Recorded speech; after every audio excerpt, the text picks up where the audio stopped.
Welcome to Mentoring Moments. Mentoring Moments is a sub-series of the E-commerce Edge podcast. It is composed of clips taken from Jason's one-to-one and group mentorship sessions. Hello, everybody, and welcome to another episode of the pod. It is my absolute pleasure to welcome a friend to the podcast, Mr. Dennis GORYA, and he is Hello. from Tidal Commerce. So welcome to the podcast, Dennis. Thank you, Jason. It's really nice to see you again, of course, after meeting in person in Atlanta, I believe it was, right? That's right. You were kind enough you and the Tidal crew were putting on a little bit of a B2B experts dinner. I don't know how I qualified to be in the experts group, but I do appreciate it. And you did invite me You're too along, and we had a humble. really nice meal at the top of, I forget what that tower was called, but it was Yeah, it's it was damn impressive. the Wherever it Tower of was, Doom. we could see the whole city of Atlanta from this tower. We had 360-degree views of the city at night, and it was lit up like a Christmas tree. So thank you again for hosting that dinner. It was a pretty cool convo with, I Pleasure. think, there was about 6 or 8 of us there. Yeah. You made my night, so yeah, thank you. My pleasure. My pleasure. It was a heck of a lot of fun. And maybe we start there. You've been in the digital sphere for a very long time, running Tidal Commerce, managing partner and founder of Tidal, managing partner and co-founder of Umbrella Incorporated, which is an umbrella organization sitting over the top of a number of line services companies. But this isn't your first experience in digital. You're a managing partner of Cloud Networks for over 11 years, managing partner of Apsis Consulting for over 3 years. You're based out of the Great White North, Ontario in Canada. So how, like, everybody has their own really unique story of how they got into digital. I haven't yet. After 25 years in this industry and after over 600 podcast episodes, I still haven't seen any consistency at all between how people come to be in our industry. There is the sheer variety of stories about how people came to be in True. our industry is as varied as the people themselves. And so I'd love to hear your story of how you came to be in the digital space. Yeah, thank you for giving me the platform, obviously, to speak about it. And you're right, there is a very little consistency in general, and every entrepreneur I've met, how they get into it is typically by accident. And I think that's how I would possibly maybe summarize the overall journey. But it started at working at a magic shop. I was actually and I still do, I have a passion for magic tricks and performing. And I think that is like working at a magic shop is kind of the essence of retail because you have all the senses really being activated, and you have really hard customers sometimes that are heckling you, and you have to sometimes also, you're really struggling to make every dollar in a magic. Taking that learning and applying it to business gave me sharper teeth, of course, but a little bit of that jaded experience, learning to expect in business. But then I had the fortunately strong mentor who took me under his wing, and I just observed a lot of how he was running his business with his business partner.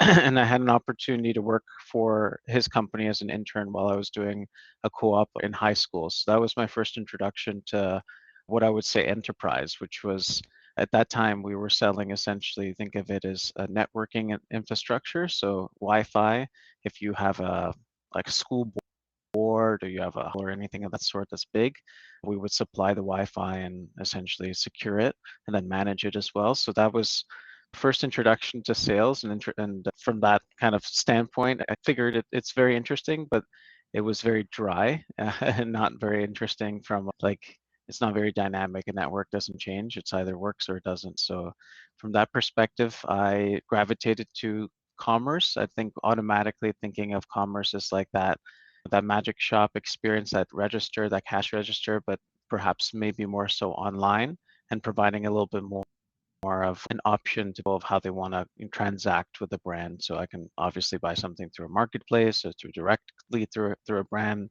or if I'm a wholesaler, maybe there's different channels. So that intrigued me, and just through a bunch of I would say again happy accidents, as Bob Ross would possibly say, that led me to a few different projects that let me again cut my teeth and learn a lot about, in particular, unified commerce. And I think that's where I've just try to like when I think about any sort of business, if you can't be number one or number two in the world of what you're doing, and why really pursue it? So the niche that I really think we've carved out, that I think we have a potential to be number one or number two in the world for, would be unified commerce, to be the authority in that, but to really be the systems, the solution provider, and continue to not necessarily deviate into everything that everyone's talking about digital and experiential. Like unified commerce, very specific set of tools and stack, I would say. Since then, we've scaled. I think we're now 7 countries, 150 people, and we continue to put our money where our mouth is and keeping focused and disciplined and really high quality work, which is somehow that formula works, right? Like reliable, unified commerce systems breed more work, right? So that's our formula. Nothing to really brag about, but I think simplicity really does breed scaling. Yeah, and look, I've been inside of and helped build and run agencies before, and anybody who sticks at it as long as you have, I have incredible admiration for, because for Thank me you. personally, the stress, the sheer volume of hours that you tend to do when you're client facing like that in an agency environment, like 80-hour weeks are not uncommon in the agency world, and you've got a big portfolio of clients you're trying to make happy, and everybody's stressed and everybody's trying to do good work. The expectations are high, and you're the front face of their company. Ultimately, what you build is as it interfaces and touches their customer experience. And so there's a lot of stress to get that right because they've put their business in your hands in many respects. And so I have great respect. I always say, and I've said it on the podcast many times, that my most accelerated period of learning in my entire career were the multiple times that I was inside of building agencies. The amount of compressed learning that you get Yeah, in a very short period of time, because you're dealing with lots of different business models, you're dealing with lots of different that's true. products, you're dealing with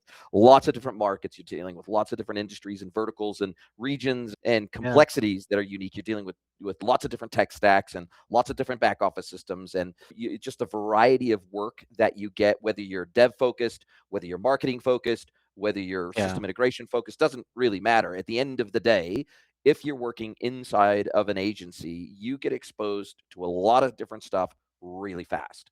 And lots so, of. yeah, lots of. And so I think that that accelerated learning environment has taught me kind of everything I know, to be honest. If I look back on my career, the only reason that I'm a That's good bold. consultant today is because of that background in Hmm. agency land. Now, I don't want to go back to agency land, and I don't want to build an agency You've earned now. your stripes.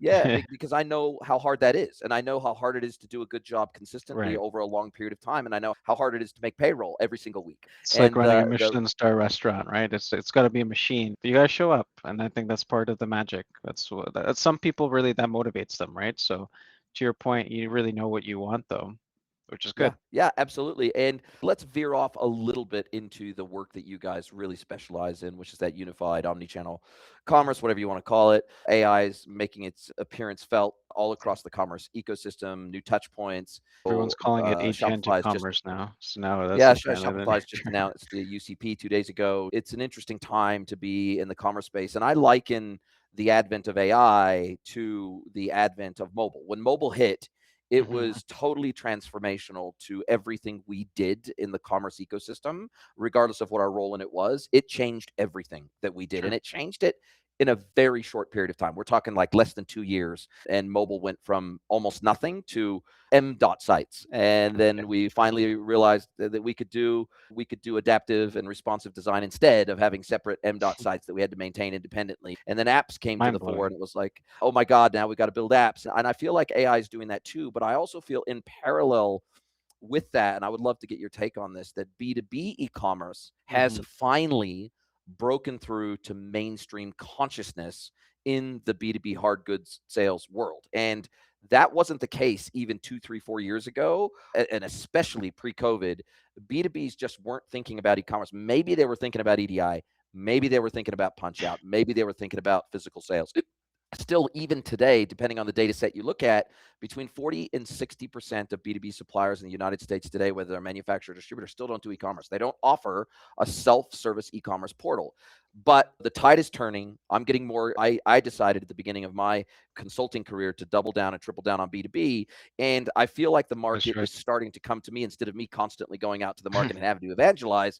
It's coming to me. And have you seen those two shifts starting to happen in parallel, which is this advent of AI and trying to figure out how do we get AI into everything that we do in a meaningful way that doesn't eliminate people, but it gives people superpowers in our businesses. And then secondarily, the rise of the demand for B2B e-commerce because of the up and coming rise of millennials and Gen Z on the buy side of B2B. And therefore, they have the natural expectation that I can buy online from a supplier. And so I've seen those two things evolve in parallel over the last 5 years, and I'd love your take on that. Yeah, it's a great question. I'm not exactly sure as to what is the causation of it. Example being if it's the Gen Z generation that, is being a little bit more of a younger gen that's provoking that, or if it's just folks that are saying like, I have to future-proof this. I need to make an investment now that's going to last me at least 5, 10 years. And by nature of that, just the tech is pretty advanced in that case. What I found though is like B2B is initially into retail tech, and take an example, maybe like L'Oreal. They're the pinnacle of innovation when it comes to, I would say, consumer technology and understanding how to reach consumers. Like they've turned every stone over, right? So looking at perhaps the canary in the coal mine, like the influencers in the room are really what I see as like retail enterprise folks like L'Oreal, for instance. They're paving the way, showcasing, using, and showing what's possible and basically experimenting. Some things are flopping, some things work. And off of that, then we've seen essentially that influenced what I've seen with B2B, where that same type of attitude was essentially taken as a starting point with Carrier Global. So a couple of years ago, we got a call from their lead on the commerce side that was responsible for their commerce innovation and investments. And they saw that they needed a different type of approach. So we co-created a different, essentially what is now known as an accelerator, right? But using Shopify and a lot of the stuff that you would see that has already been tested and tried with a B2C, like to a B2B, that it's whoa, like you're the second coming of Jesus or something. People are like, wow, this is amazing. You're blowing my mind how this can be done, right? Like we can build a mobile app now in 3 months for 200K. That used to cost millions of dollars in years, right? Or deploy a site with a marketplace using something like Miracle in a fraction of the time and costs, and really like showcase revenue generating opportunities for the companies. So it's now projected to make hundreds of millions of dollars for the brand, as opposed to like just being like a little tentacle that's the sales team somewhat thought would work. There are other B2Bs in our case too that we're finding are still very much so sales led, and that's really influencing the technology decisions. So typically that's still going to influence things like CRM maybe being like the tip of the spear rather than a commerce engine. That being said, we still see those B2Bs. They're experimenting with things like commerce tools and PIM systems and supporting their, I would say, like product marketing teams is what they define it as, to support perhaps things like software sales or packages, those kind of things, like when there's a bundle of things that you'd be selling online. So there's still a need, but it becomes like commerce adjacent platforms rather than the actual engines. It might be like an OMS or a PIM or something of that nature, right? Where it's enhancing maybe the customer experience somewhere, right? Ultimately, like when I look at it, it's about like the digital cash register, as I said earlier. So how do I get from lead to cash essentially? And what does that look like in my business? That may be a combination CRM plus a commerce engine plus a subscription engine plus a blah, blah, blah, blah, right? So whatever your stack is, I think as you get larger and larger, you're going to have a more complicated stack. But the ideal state is working with this very smart architect, people that understand the data flows and the way that these systems work together, and knowing what functionalities they have and that they don't. So if Shopify tells you they can do everything, probably want to just double check it with someone that knows what they're talking about before you sign up and give your firstborn child away on that project, right? Because that can be disastrous. Think about some of the famous books like the Phoenix Project and all those, right? Like where you hear about this is mini versions of this, right? You don't want to let go, just spend money on these decisions when it's not. It's definitely going to be more enduring platforms, because these platforms are also, keeping in mind, you're likely not going to really re-platform likely ever again if you do this well, because they continue to innovate, they continue to develop into them. So with that in mind, think about it, that consequence of that. It's like having a child, right? You can't return the child. You Maybe might be not able as to put it up drastic. for adoption, but you certainly can't return it, right? Yeah, yeah. Yeah. Maybe not as drastic, but I'm trying to give people some discipline around have some respect on these decisions, right? As they would Yeah. say, put No some rigor, respect on our rigor name, around right? it, I think, is the Yeah, key, exactly. and taking it seriously is the key, right? Because if you're going to invest one, two, three, four, $500,000 into a program of work, It's a lot of then money. you want to make sure that you're going to get some level of ROI on that. And I think in B2B, what's interesting is we don't always, and we shouldn't measure ROI purely on the amount of offline orders that get moved to an online portalized experience, because there's a tremendous amount of digital services that we will deliver through a portalized experience that has nothing to do with the buy button, nothing to do with the add to cart button, that has to do with digital quote request management, that has to do with digital returns management, that has to do with the digital account management and paying our invoices online, downloading previous invoices, checking MOQs, checking prices, checking buying increments, all the CPQ experience that can be delivered through a portalized experience. We have other ways. In retail, it's normally, okay, how much revenue did e-commerce drive? End of story. Like, how much revenue did it drive? And how long do they stay on site? How engaged are they? What is our returning customer rate? What is our AOV? What is our CLV through these digital channels?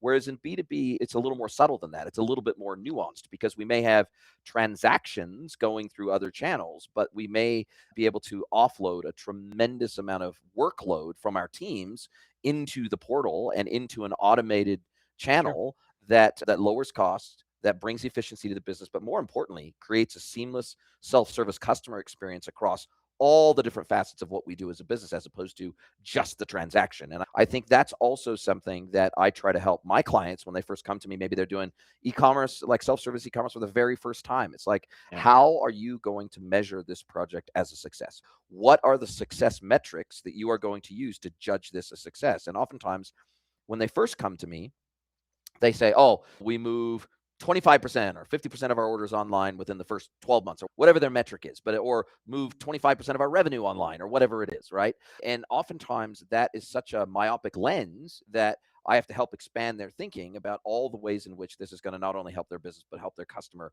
get their job done better and faster and easier, and make them more sticky with their customers. Right. And so I think I see my job as much of an evangelist and an educator as a solution Mhm. architect or a consultant or whatever it is. And I wonder if you feel like that's oftentimes your job too. Yeah, yeah. I think as nowadays, as you put it earlier, with a lot of things that are now becoming less and less, just more of a commodity. I can access coding knowledge. I can access basic research data as an analyst pretty accurately nowadays through tools like Gemini and GPT. What I'm finding is more and more it's somewhat of the soft skills and the ability to also train the trainer somewhat. So being a service professional or a management consultant at times means being able to do the change management as well as ensuring that the programs themselves are on time, on budget, and all that. But to your point, it has flipped on its head, right? Where it used to be less and less of a need, but it's now become more pronounced of a skill. And I think that's become very rare, right? It's not something that you can either be talented at teaching and training others, or you could just not good at it, right? So there's, at least in my eyes, it's like I've had either one or the other. It's either the two extremes. I don't know if I've had a somewhat okay teacher. It's either I get it or I don't, right? And what is the hardest role within your business? You're at 140, 150 people, whatever it is now. That's fairly and squarely in the mid-size SI space. You're not small, you're not publicists, but you're somewhere. You're not an Accenture group, but you're somewhere in the middle. You're not a small, one-man band anymore. You're not a 5-person shop. You're not a 20-person shop, but you're not a 10,000-person Good shop old either. days. You fit somewhere in the middle. And, Yeah, that middle is, first of all, it's hard to even get to that middle point. I know, because I know that once you get above about 50 people in a team, in an agency, the management layer that you have to bring in to go to scale from 50 people to 150 people is significant. It's not just tripling your head count. It's probably quadrupling or maybe 5x or 6xing your management responsibilities when you take on true. people at that scale who you're responsible for their livelihood now, and keeping that many mouths fed means that your pipeline capabilities, your pipeline securing capabilities have to go through the roof, right? And your ability to secure business from multiple different channels goes through the roof. So when we think about roles, is it project managers? Is it BAs? Is it solution architects? Is it business consultants? Is it developers? Is it QA people? What areas of your business are the hardest to resource around? Because when I was building agencies, having a consultative level resource like myself, for example, that was the hardest thing to hire for. You could usually hire for BAs. You could usually even hire for basic solution architects who could put a system together and who could design a topology and data flows and the API calls that need to be made and could understand API documentation. But truly consultative people in the business who can help a customer.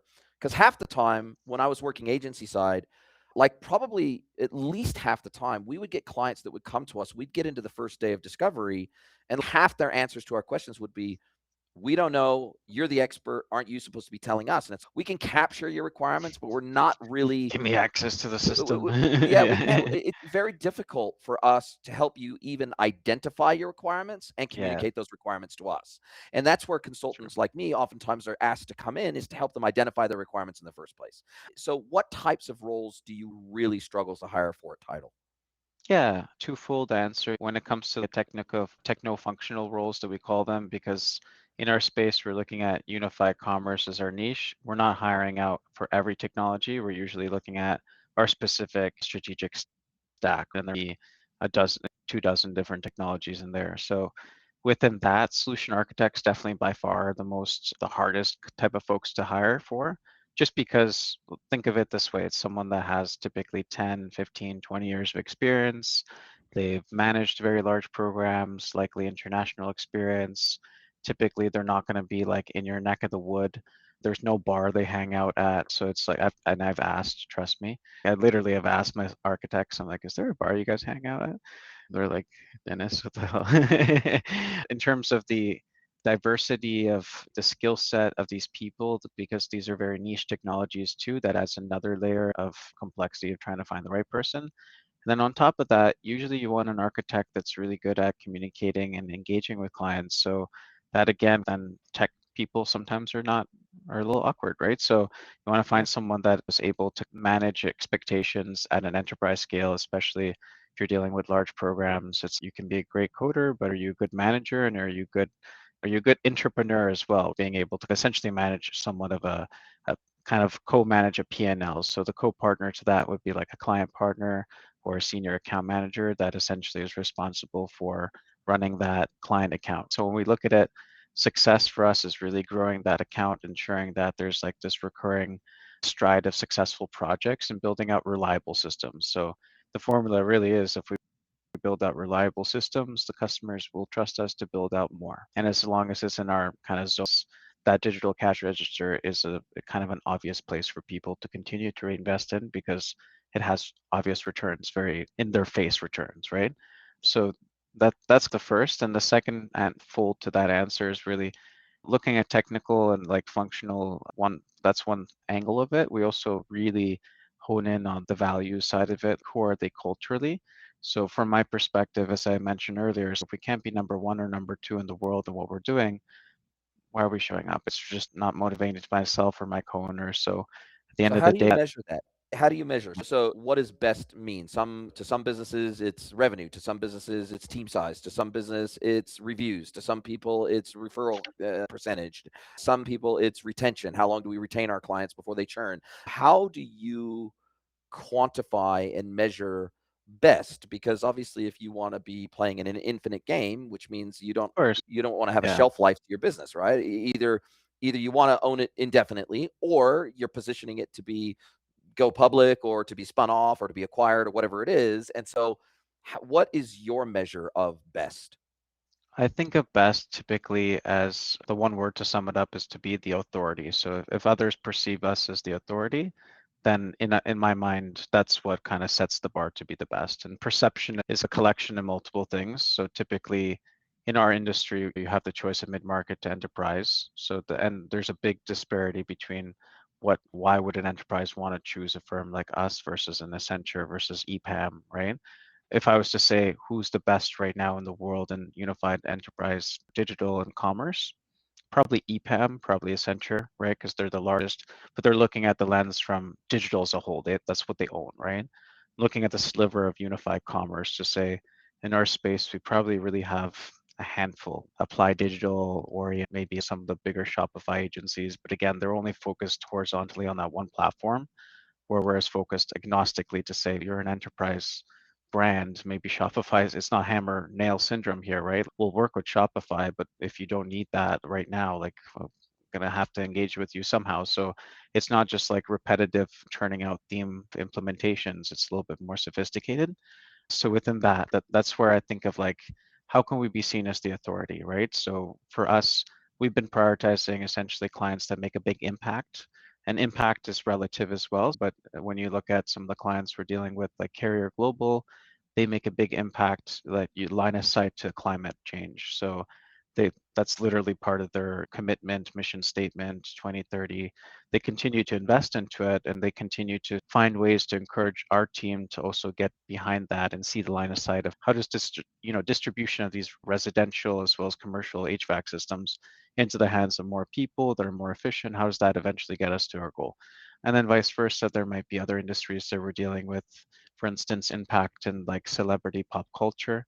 So with our work with Nike and Drake, there's been a lot of very famous, I would say, engagements and type of activations that have become well known and somewhat copied now. There's countless copycats that have basically taken those same concepts and essentially just ripped them off, which has been cool to see our work being ripped off, but no one will know it other than us and the client team, of course. But yeah.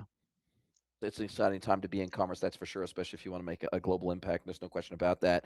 How has your business evolved, say, over the last 2 to 3 years as it relates to the percentage of your portfolio that is like retail focused versus B2B focused? Is it because I'm assuming because you started out very retail focused, as I understand it, that was your focus. It was retail, omni-commerce focused. Yeah. But as you said, you've taken on more and more B2B clients and you've seen the opportunity evolve over the last couple of years. So is it 80/20? Is it 90/10? Is it 60/40? Like just high level, what percentage of the work that you're Yeah. doing today is really focused on B2B versus B2C, D2C? I would say the work itself, there's about 60, 70 B2B actual work, but in terms of like number of clients, there's more B2C clients. So I would look at like maybe 50/50, maybe even 40% B2B logos fit, like the rest being B2C. So what we're seeing is the B2C just becoming a smaller like part of the pie, or they're just expecting less, or those programs perhaps are just not in those cycles yet. So with our managed services, for instance, that's a really interesting way for clients to still engage with us before getting to those larger programs. B2B, I think there's just urgency at the moment for folks to invest into these innovation programs because they're a little behind the eight ball, and this is just the beginning of it. Whereas B2C has already done that foundational work. So it's like they're sitting pretty, they're ready. They're in maintenance Um, mode mostly. yeah, exactly, right? What I do find though is like larger enterprise retail, take like a Lululemon or Restoration Hardware or like anything of that big scale. That's where they're looking for constantly competent, good partners that they can rely on at a good price, right? Like that ultimately it's a trade-off between like in-house, but hire, outsource, find these specialized technologies that you're not necessarily going to be able to hire like super easily. And if you do, it's just going to be at a premium. Whereas, why not just if you need milk, why buy a cow? You don't need a cow. Go to a store, buy milk, right? Like that theory, right? So don't buy a developer, go to the store. Well, But the retention, right? I've seen big companies when I was in agency land and even the big retail companies try to become tech companies. They try to hire a development team. They try to bring as yeah, much in-house as possible. They try it's to own boring for system developers. integration with a PaaS system in-house. They try to own as much of that in-house as they can. But I always ask them, are you a cosmetics company or are you a tech company? Are you a computer retailer or are you a tech company? Are you a grocery store or are you a tech company? Like And not we only have a great that, but culture. going one step beyond that, I find that even the companies that attempt to do that and maybe even identify one, two, three amazing people from the market that they're willing to pay two, three, $400,000 a year to run their internal program of work, that's all fine and good. But I find that retention is a real problem in that environment because people get Yeah, bored, right? The reality is developers that want to be working on the sexy latest stuff, when they go in and they do a massive program of work inside these retail businesses, even if they own it, let's say they've gone headless and they've gone and they've built an entire React custom front end, or they've built a kiosk experience, or they've built a PWA, or whatever it is that they've built inside these companies, these big programs of work that maybe last 1, 2, 3 years. Once they get done with that and they get into BAU mode, nobody likes a shit hot developer or a shit hot BA or a shit hot solution architect. Nobody likes yeah, doing BAU. Nobody likes doing business as the usual hard work. daily Yeah, grind work, right? The constant testing, the constant iteration, the constant unit testing, the constant revision of the system integrations, yeah, etc. They don't like that stuff. And so retaining top caliber people if Yeah. you don't have new types of work to keep them engaged, is really bloody hard if you're I trying to just build ran them an in-house. interview yesterday with a solution architect from top fashion brand, Shopify fashion brand, like exactly what you're saying. He's bored. Okay, it's like I'm in, like I'm done, like seen it all. I need to expand, especially as a solution architect. You want to call yourself that. You really need a lot more ability. You're going to not necessarily be a generalist. You can be a specialist in your trade, but you need exposure to all these systems. You can't like Yes. saying I don't PIM know the systems system is and not appropriate. Yes, ruins your OMSs and reputation. point of sale systems and not just commerce systems. And my solution architecture work now takes me into ERP land and takes me into CRM land. And I never thought, if you God asked me help 10 us. years ago, what I 10 years ago, if I would be doing solution architecture around ERP, I would have told you we're nuts. But Yeah, especially in the B2B world where ERP is the beating heart of a B2B business, like basically, it is the you commerce can't system. Yeah, can't ignore ERP in B2B land. You just can't. So you have to understand ERPs at a very deep level. You have to yeah, understand what it takes to integrate with them. You have to understand their limitations, like whether they have a webhook system or not, whether they, you have to understand a million different things about a million different systems. And only when you've seen maybe 100 different systems do you start to understand the commonalities. Do you start to right. understand the gotchas? Do you start to understand, oh God, okay, I've got to think about these 5 things in this project. Otherwise, any one of these 5 things could bite us and our client in the ass. So we really need to dig deep into these areas, right? And so Yeah. it also helps you to refine your discovery process over time. The more systems you have exposure to, the more gotchas you run into, which is iterative Oh yeah. improvement of your discovery process naturally drops out of the bottom of that, doesn't it? That's what clients pay for, right? I think that's where you get the benefit of hiring an experienced specialist is that it's not where they're not going to spend necessarily more time on it, but it's because of that accrued experience, they're going to know where to spend time well and get that outcome you're looking for at a high quality. Like as you said, it's really in this case finding the specific kind of combination of tools perhaps that they may need that might be unique to their circumstances. But yeah, you're right. It's an exciting time to be in commerce. And where are you guys already starting to use AI internally? And what types of AI led systems or AI first systems are you helping clients implement today? Because presumably they're all asking the question. My clients are asking me, where do you use AI in your business to help you be more efficient in your delivery of services to us? But more Yeah. importantly, I've now started to include an entire section around AI in my discovery. Whereas 2 years ago, there was zero section in my discovery about AI. But now I have had it to Right. add an entire section around AI because it's becoming such a key focus. Fascinating. It's such a key focus for the businesses I'm talking to. And in fact, some of the clients that are coming to me are literally saying, can we just skip e-commerce altogether? Can we Just can we go to just jump? AI. Can we just go straight to AI? Like, Automate my why? business, run it for Like, me. do we need to have this investment in commerce systems, or can we just jump to AI first? And so then we have to crawl, walk, run, and we have to talk them through it and Right. help them understand the foundations and the data foundations and everything else. But where are you leveraging it today, and where are you Yeah. helping your clients leverage AI? It's a fascinating new world. There's so much noise, right? So where we've taken strides, I think, is being very specific about almost taking a step back before you get into the technologies and all the new kind of frameworks that are out there. We actually took more of a management consulting approach, right? So the day old process mining and process mapping, thinking of it as literally what needs to get done, what are the jobs that need to get done in order for me to go from lead to cash, right? For me to go from online click to order checkout and then actual order being delivered to the customer so that they're not pissed off. That's the customer, that's like a successful journey, right?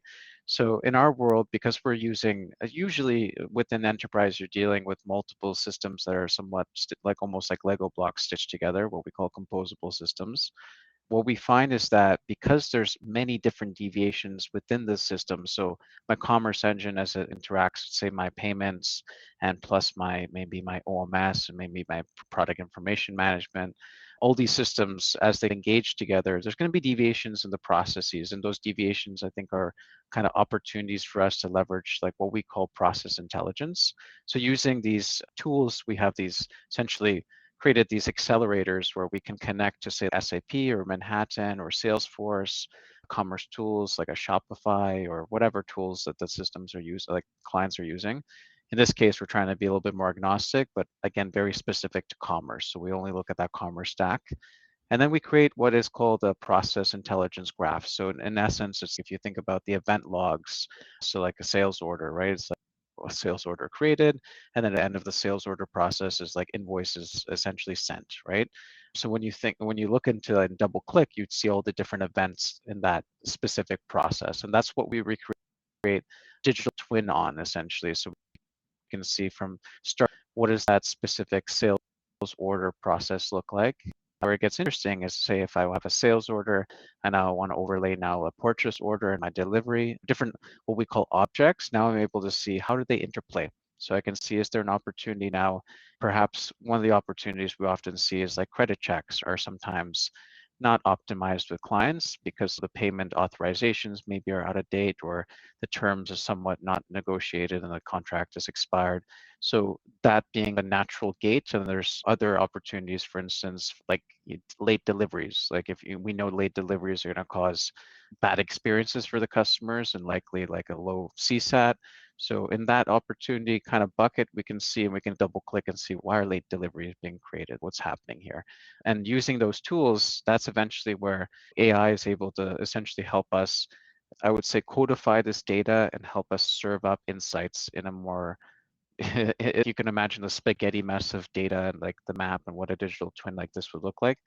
People think of a digital twin, oh my God, it's a 3D world. No, it's not. It's like literally not a sexy thing at all. It looks like a process flow, like literally step one, step two, right? If I could define it as like a flow chart, but more sophisticated with all the different flows and data in it, right? And you can see the real-time data as it goes through.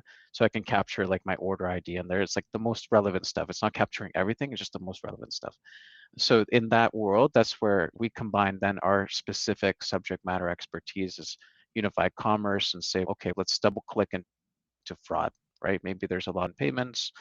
And then we can create somewhat of like dashboards or like some what we call control tower views to support the managers and then the director levels and maybe even the direct day-to-day people who are in the business as usual kind of roles, as you mentioned, to help them.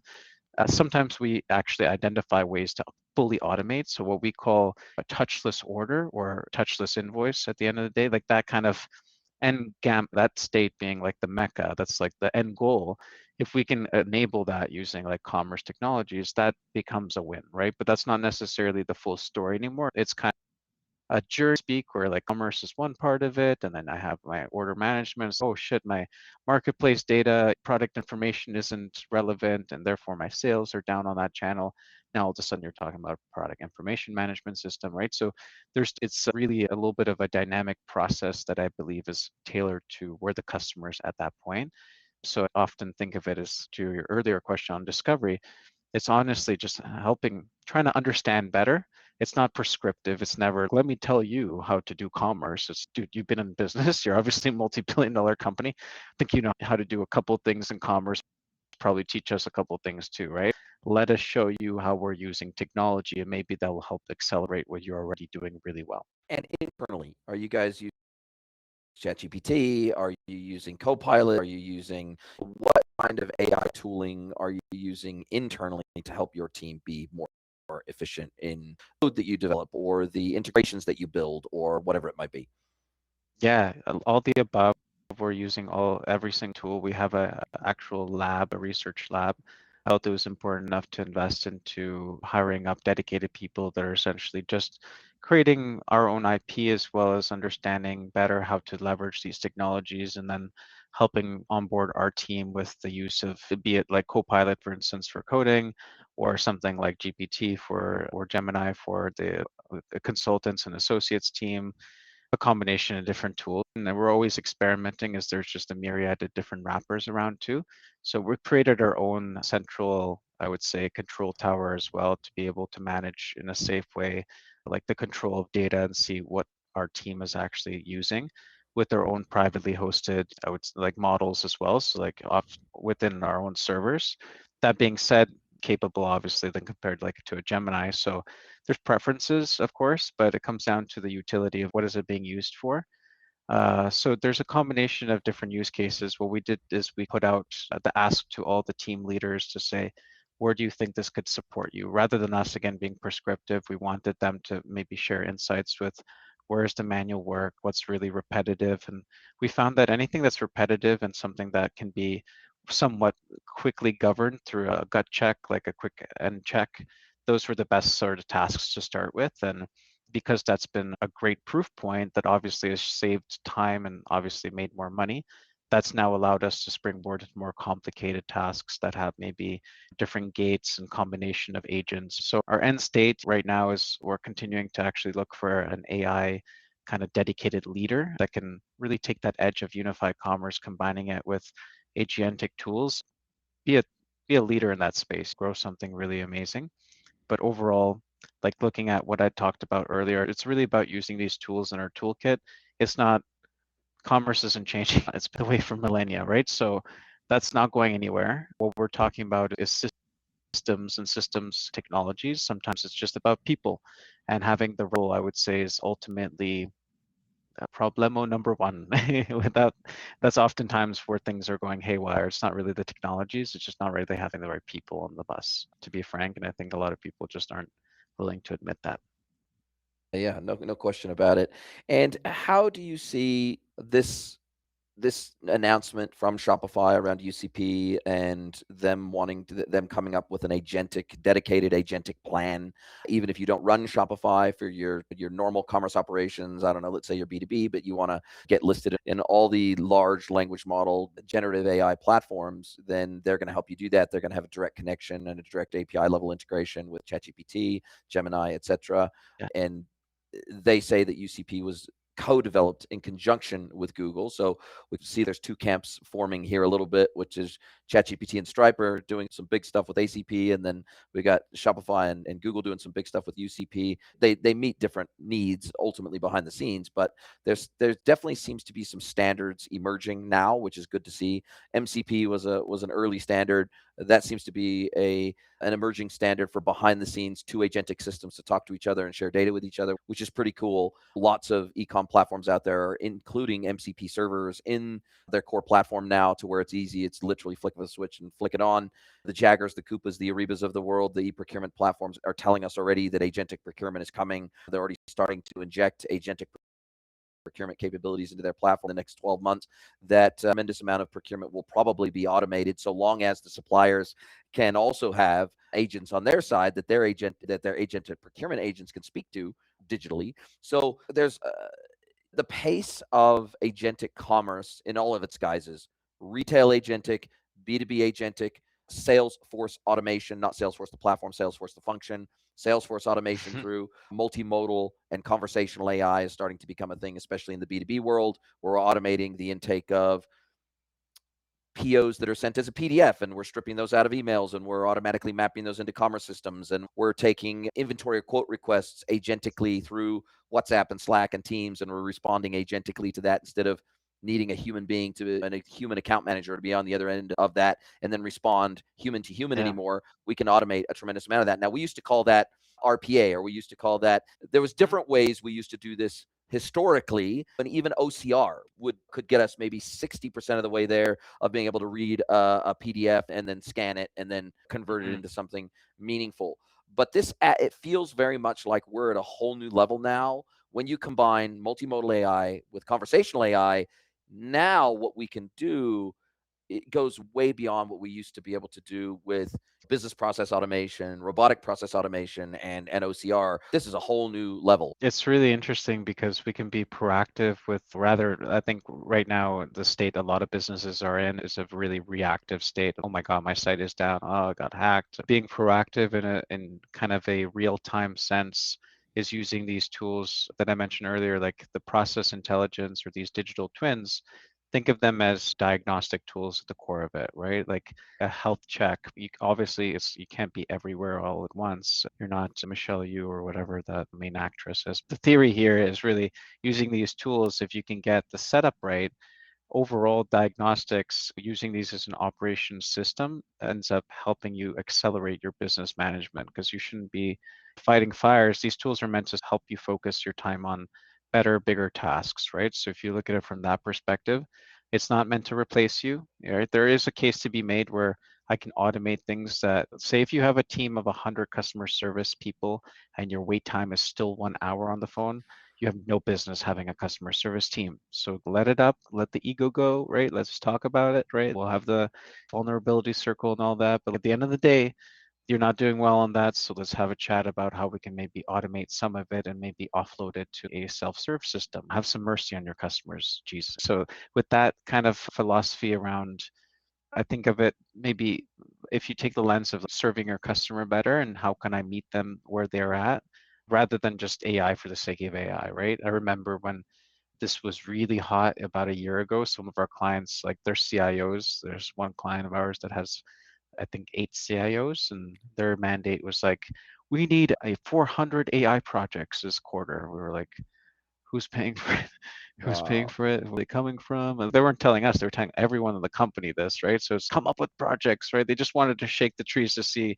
It's almost like when you do one of those presentations at universities, you're like, what student's going to come up with the best idea here, right? Kind of Throw a case bunch of stuff against the competition. wall and see what sticks. Basically, that's what was happening. But that was early days. And now, hey, now it's sophisticated. I think there's people are starting to realize it's generative AI is cute, but that doesn't pay the bills, right? Generating copy is not going to necessarily pay the bills, right? Like, how are we really get? What are the metrics that matter here, right? What actually is productivity? How do we measure productivity? So it takes a lot of discipline, I feel, for people as leaders that are not just going to get glossy-eyed about a technology and have the discipline to and the guts to show their leaders, no, this is not the right investment. We should not be using this because the quality of the output of the code is shit and it's not ready yet. But here is what we're going to do to keep on top of it, and we can continue to test it and ensure that we're on top of our game so that we're not caught by surprise. That's just how I'm seeing it, but I don't know if you're seeing a different reality. Yeah, I'm seeing a bifurcation start to happen between the biggest players in the world and their kind of pay, like, as they always do. The reality is, 2 days ago, Home Depot announced that they were forming a deeper partnership with Google to integrate Gemini into their Magic Apron AI. So they have an existing AI called Magic Apron, in-house developed, as I understand it, and now Home Depot wants to enhance that. And their whole Magic Apron AI concept is it helps customers to describe projects from simple repairs to major renovations using natural language, like conversational language. And they made this announcement and they said, by building on Google Cloud's AI solutions, we're putting Orange Apron expertise in the pocket of every customer and creating an AI experience that is personalized, contextual, and available wherever the customer is, whether that's the home, the job site, or in the aisles of our stores. And so it feels we're starting to see, like you said, the biggest retailers in the world, L'Oreal, Maybelline, whatever, they're experimenting, they're trying, they're at the tip of the spear, they're willing to take risks, they're willing to spend money that may not generate an immediate return, they're willing to kill sacred cows, they're willing to, okay, cool, we're going to try 4 different things, and if only one of those works out, great, we're happy with that. We're willing to test and learn, and we're willing to spend quite a lot of money to do that. And it feels like large companies like Home Depot, and especially with their trade customers, who are the most complex customer that they have, like the Mhm. DIY customer who's coming in to get some drill bits, is not versus a property developer that's building a Yeah. tract of homes and they're buying pallets and containers of chipboard and Yeah. plywood and 4x2s and everything else. Like, it's a totally different kettle of fish. So I guess what their Mhm. sense is, if we can create AI that's good enough for the trade, then by definition, that's going to be equally good for retail consumers. And so I feel interestingly, because the the retail consumer experience is still a lot about inspiration, aspiration, shopping as an activity in its own right, like an enjoyable experience. Like, people, like my wife, she loves shopping. She loves going into a store, trying things on, shopping online, going to websites, browsing websites, having things recommended to her, complimentary items, accessories, all these different things. Like, it's a it's a leisure pursuit, right? It's not just, oh, I want to buy this thing as quickly and efficiently as I can. No, I want to shop and I want to enjoy the shopping experience. Oddly, I think agentic commerce is actually going to make a bigger impact in B2B, where it's a job to be done, than in retail e-commerce. I think the impact is going to be bigger in B2B Because, for example, my wife doesn't want to jump on ChatGPT, have it make recommendations for her, and then she buy right there in that experience. She wants to Mhm. no, she wants to go to a fashion website. She wants Yeah, to browse the product. She wants to apply filters based on size that fits her. It's enjoyable. It's yeah, pleasurable. It's something that she enjoys. Now, I don't. I'm much more B2B like in my yeah. retail shopping. I'm so goal oriented in my retail shopping. Even that's why I shop online for grocery, but not because I like grocery shopping, but because I can take a shopping list, I can add it to my cart in one click, and I can get in and out of Ditto. a website in Yeah, 3 minutes versus if I have to go to physically to a supermarket. I I can't think thought of I was the anything. only one. Yeah, I can't think of anything more soul destroying than that. So it comes a little bit down to jobs to be done, and that's why I think in the B2B world, automating that process with AI, because we're trying to find products that meet a specific application, a Yeah, specific need. And if we can be convinced that this product is going to meet our need the best at the best price or with immediate availability, or it can get to our mhm, job site within 2 days or whatever it is, and AI can give us the confidence to be able to make that purchase yeah, agentically, then we're going to do that every single time because it means we can get onto other things in our business faster. right. Whereas I think sometimes it's actually the antithesis of that in the retail world. Like sometimes engagement on a retail website is measured how long can we keep them there, not how fast can we get them out of that experience. Like in Yeah. the B2B It world, sounded we like get the hell in and get the hell out. It just sounded like that in kind the of B2B experience. world, we measure performance of an e-com Yeah. website. How fast can someone get in? How fast can they find the thing they need? How fast can they purchase the thing that they need and get the hell out and go do something else? And so Mm, oftentimes the experience in retail is totally at odds with the experience that we're trying to bring to the B2B e-commerce experience. right. There are some overlaps, but oftentimes in a jobs to be done environment, it's a totally different goal that you're trying to Yeah. get through your e-commerce website. So I think it is an interesting time to think about AI and agentic commerce through the lens of retail versus B2B, because they are oftentimes very different Very different. experiences. Yeah, you're right. And specifically when you compare what's the incumbent right now, right? So for B2B, it's a lot of EDI, right? Like Yeah. wholesale distribution, right? Punch out. Yeah, exactly. When you're looking at that's what you're replacing. It's not very high tech, but the reality of it is it's cheap. It's cheap and it costs nothing for them. And B2B, it's already low margins. So why am I going to pay extra margins for your damn checkout, your credit card fee? I don't care to fund your bank, right? Like B2C, totally different story. That's my main channel or one of my main channels driving millions of dollars. So like the reality of EDI and kind of B2B being driven by sales, I think that's what really creates it being a little bit more of laggard. Those being a little bit more innovative and that can see like the vision of a touchless order, that's definitely there. But I think with B2B, what it's forced it to do too, because with the innovation of Google standard and Google and it's basically Google and Stripe, it's not really Shopify because Yeah. Stripe is essentially piggybacking off of what Shopify is doing. So sorry, Shopify is piggyback of what a Stripe is doing. So it's their investment really, but I'm sure Shopify has something to add to the overall story and the like presentation with Sundar yesterday and all that. But that only captures the front end of the commerce experience. So up to checkout essentially. I can check where my order is, but that's about it. So the other half of the experience past checkout, so the actual check my order after like delivery, the Fulfillment, inventory returns. management, yeah, all that stuff, right? That's where there's a new standard that has been created by Pipe 17 and Yeah, I Kelly love that that.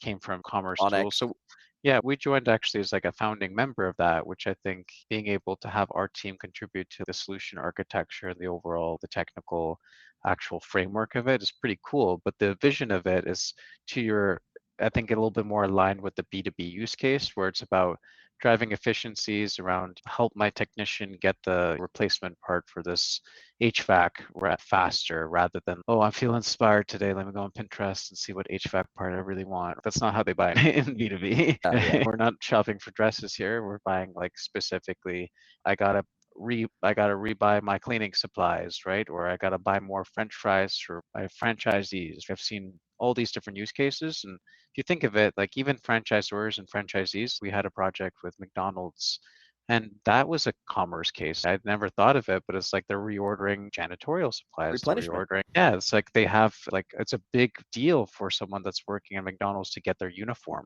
So it's like now it's a way for them to distribute that, whereas before it used to be on Excel sheet. I'm not going to pay a credit card fee give that incentive. So like it changes now the opinion of the buyer of McDonald's is not going to entertain something like a Shopify to say, yeah, credit card fee for every order. It's, you guys go get off your horse, right? And to find a platform that's going to allow me to do that and just allow me to do the order management, right? That's where you find a little bit of the deviation between where rubber is hitting the road. We're finding that it's still a bit of a, it requires specialists like our team to come in and ask the client a few clarifying questions rather than just saying, oh, here's the solution for you. This is going to solve everything and don't worry about everything else. Everything else, don't even worry about it. That's where we find like leading with the technology can be dangerous, or you really want to find like maybe you don't even need a new technology. Maybe you're fine Yeah, right now. Maybe stick with EDI, damn it, because that's working for you, and everything else is going to be like not worth the time. This is that's not where your customers are. So there's going to be different answers, I think, depending on the client. But my hope is embrace commerce, unified commerce, come to the 21st century. I love it. I love it. No, couldn't agree more. Now, as we do come down to the end of our time together, if you could sprinkle fairy dust on our industry, the just e-commerce industry broadly speaking, if you could change one thing about our industry at the snap of your fingers, what would that be? I would say reliability. People need to take more pride in just because you hire a big firm and have a big team doesn't mean that firm and big team cares about your project going live. And we've seen that countless times with public stories and books that have been written about failed IT projects, no different in unified commerce. So people that ultimately have pride in being world class or being one of the best out there and continue to work and continue to consistently find ways to make themselves more reliable. You're trusting them with your baby. So like why literally think about it if you were like leaving your child with them. Would you? Or would you not? And the question, the answer is, I don't know, then you probably don't have the right folks on the bus. So I think that's part of the equation. And it's always going to be a different fit for different vendors. In our case, we're pursuing things like B Corp. So finding ways to align with different associations, even to showcase or like wear your values on your badge, so on your lapel, so to speak, helps, right? Like that way you can at least say, yeah, we don't work with defense contractors. That's just a line that we've drawn. We don't work with tobacco companies, but we'll work with HVAC companies because yeah, it sounds like a boring industry, but they do a lot of good for the world too. Things like that. I love it. I love it. Now, I'll drop a link to your LinkedIn profile in the show notes and a link to the title website in the show notes. But other than that, how do you like people to get a hold of you if they want to chat all things unified commerce, e-commerce, digital experience layer, etc.? Please just hit me up on LinkedIn, and thank you for being so generous and benevolent with your time. I think you're very kind and just overall have been a wise source of commerce and B2B expertise. So thank you. My absolute pleasure. It's been a joy to actually get to know you, speak to you on a couple of occasions now. It's been amazing to be part of Thank you.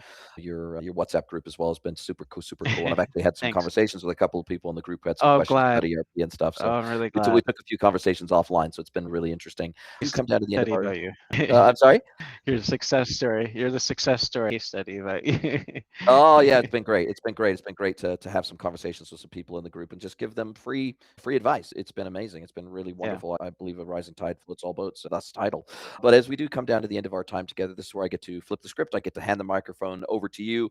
I get to let you ask me one question, any question you like. It could be personal or professional. Dennis GORYA from Title Commerce. What is your question for me today? I would list on your radar for commerce, unified commerce. Like what's the one thing, and that it can't be AI. Look, I think you hit the nail on the head. I think B2Bs are really margins in the B2B world are so low, like net 3-4% margins are pretty common in B2B, nothing like retail e-commerce. And so I think all B2Bs today are trying to figure out how to make themselves leaner, more efficient, better for internal teams to use, better technology for internal teams to Okay. use to make them more efficient, sales teams more efficient, but they're also looking for ways to bring efficiency to their customer experience, not because it will save them money, but because it will help their customers save money through the procurement experience and to make it more efficient for them to file quote requests and track orders and all that sort of stuff. And it's interesting that the most basic of things are so hard to deliver in the B2B world still. So tracking orders, for example, on an LTL shipment is still hard. Tracking international shipments of containers is still hard. Knowing exactly where they're at on the water and when they're likely to land is still hard. When are they going to clear customs? Still hard. There's Yeah. still so many hard things in the B2B world about giving a B2B customer a similar experience to their retail experience. Like, it would be unheard of. It would be Mhm. totally strange if I was buying through a retail e-commerce website to not get a tracking number once my order shipped. Like, it Mhm. would be totally weird. I would have that natural expectation, and I would have a natural Yeah, be expectation I sketchy. could track it all the way to my door. In B2B, that is an expectation, but it is an often It's like take it or leave it. Yeah, yeah, it's like well, it's an unmet expectation in the B2B world in many respects because it's so difficult to do, and it's so difficult to do and to do accurately. And so I think that this year is going to be about connected systems, not so much for the front end experience and improving that, but more improving operational experience as someone interfaces with our companies operationally. And right. that, to me, is where I think AI is starting to impact that and improve that experience, because now with digital twins along the supply chain, for example, we have much better visibility of shipments now, Yeah. especially with the largest international carriers. And so all that stuff is set to improve pretty dramatically in 2026 from an operational perspective, an operational experiential perspective. And that's what I'm seriously looking forward to in the B2B world for 26. I'm excited, and we heard it here first, so I'm glad. Totally. Listen, thank you so much for your time, brother. I cannot wait to speak Yes. to you again soon and see you at the next B2B e-commerce event. Yes, sir. Yes. And I look forward, and thank you again. Really grateful just for the opportunity and the platform. And looking forward to just tuning in for future episodes too. Great podcast. So I love it. Thank you so much. I super appreciate it. Chat to you soon. If you'd like to get mentored by Jason for free, head over to greenwoodconsulting.net, scroll to the bottom of the page, and click Get Mentored by Jason.